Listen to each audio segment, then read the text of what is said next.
Well, let's turn to the White House. JPMorgan Chase CEO Jamie Dimon predicting President Trump will not win a second term. During an economic forum on Wednesday, he was asked how many years President Trump will be in office, and he said, if I had to bet, I'd bet 3.5. But the Democrats have to come up with a reasonable candidate. If they have a complete leftist candidate, Trump will win again. Joining us is Ballotpedia editor-at-large political analyst Scott Rasmussen. Scott, what do you make of these comments? Again, Jamie Dimon's kind of shooting from the hip a little bit. Well, look, 8 years ago, Republicans were saying, if I had to bet, Barack Obama is going to be a one-term president. They said the same thing about Ronald Reagan. Democrats were convinced that George W. Bush would end up there. You know, this is a partisan response. The more interesting part of his reaction is the part where he said, if the Democrats nominate a reasonable candidate, in other words, if it's not Bernie Sanders, if it's not Elizabeth Warren, if it's not some of the other left-leaning candidates we're hearing about. And Dimon also went on to say that he doesn't trust the government at all.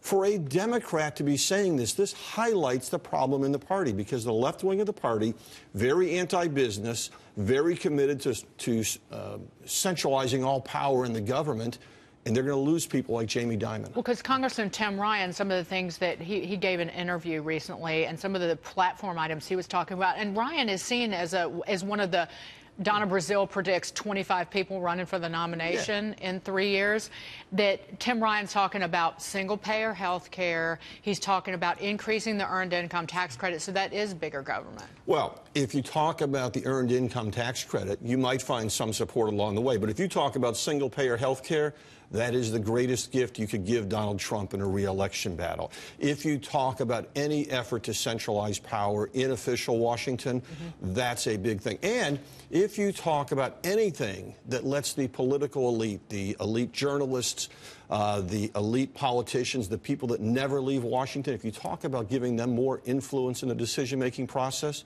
you're going to see more surprises. So could this potentially hurt Donald Trump, though, the fact that it's coming from some of his base, as I don't want to say it's all Wall Street, because it wasn't. It was a lot of middle America. We know that, and those that have been forgotten in this country.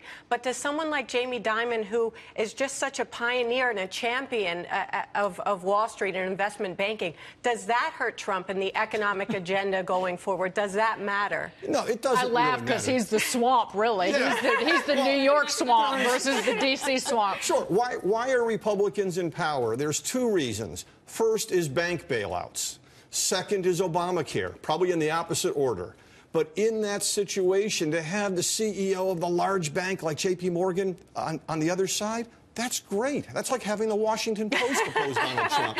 In this case. Well, and most Americans don't even know who Jamie Dimon is. Exactly. And, Scott, you know, when it comes to politics, it's all compared to what? Compared to who?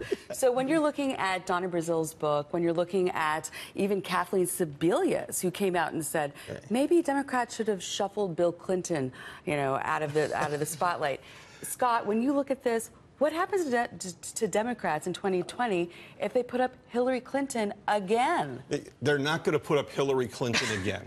That is an absolute guarantee. As good as, you know, Joe Namath promising to win a Super Bowl long ago. Is it a guarantee she won't run, or is it a guarantee she won't get the nomination? She will not get the nomination. All right. And Joe Biden will not get the nomination. And probably none of the leaders that we're talking about today will get the nomination, because there is going to be a great churn. No Elizabeth Warren? No Elizabeth Warren. No Bernie Sanders? No Bernie Sanders. No Keith Ellison? Well, now you're talking. Okay. Scott. Well, Keith Ellison, I mean, you know, the reason Keith Ellison, the reason somebody like Keith Ellison could conceivably get there, as opposed to an Elizabeth Warren, is he's too low in the pecking order right now. Most people don't know who he is. There's enough time for him to create a persona that connects. From Minnesota. The Democrats would create a nightmare for themselves, putting him up, but. Look, that's me talking. But why not Joe Biden? I think Joe Biden has always been seen as someone who is a centrist, a guy who, like him or not, as vice president, was good at his job, which was bringing people together unseemingly. Why not Joe Biden here? Because the first time that Joe Biden ran for president was 30 years ago. I remember that. Wow, you're really old. That's amazing. I'm old. I wasn't on the millennial panel for a reason. I remember that, and that was a plagiarism gate. Yeah. We're looking at a Democratic Party that is trying to find a way to capture a younger cohort, a younger generation, and Joe Biden is just not that person. Now, Joe Biden could be an important person in terms of conveying some blessing and support to the eventual nominee, but he will not be the nominee. So who looks good to you? Nobody right now. Really? Maybe Tim Ryan, but well, you know, again, Joe Biden's a terrible fundraiser. That's one of his biggest problems, and probably one of the reasons he didn't run for the nomination this last go round. But let's move on to more Jamie Dimon, also voicing support to cut corporate tax rates, even if it means raising rates for wealthy individuals.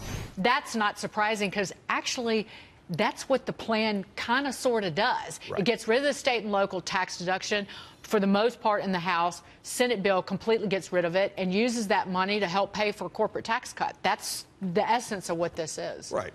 And Jamie Dimon is talking about the tax rates, not the actual taxes that are paid, but the tax rates. And the most important part of this, and I'm really surprised that Republicans haven't picked up on the theme, is when you talk about cutting tax rates and getting rid of deductions, what you're doing is you're getting the government out of the decision-making process. You're turning more power back to the market and to individuals, because the bigger the tax rate and the bigger the deductions you have, the more you're giving politicians toys to play with. But I don't think that they're getting the government out of it. If you look at the details of both of these plans, it's raising the child tax credit. They're still playing favorites. Right, absolutely. Politicians will always play favorites.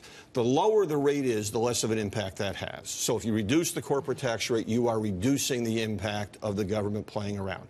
On the personal side, they're always going to do that because politicians are always looking for things that don't really have an impact but make somebody feel good. Right. So can I ask you one quick question? Sure. Neil Cavuto has said that he has looked at the Republican tax plan, and it would only save the average family $65 per paycheck. Is this enough for Republicans to be able to sell? No.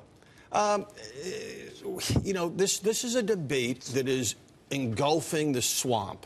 It is not a debate that is engulfing America. Republicans are looking for voters are looking for Republicans to do something. Obamacare repeal is tops on their list. And by the way, the most significant thing of the tax bill would be repealing the individual mandate if that sticks. I feel like they should have done just corporate tax reform right out of the gate in February, and because that's essentially what this is, and they're trying to sell it as if it's something to the individuals, and it's not. Scott, thank you so much. Scott Rasmussen. Thank you, Dagan.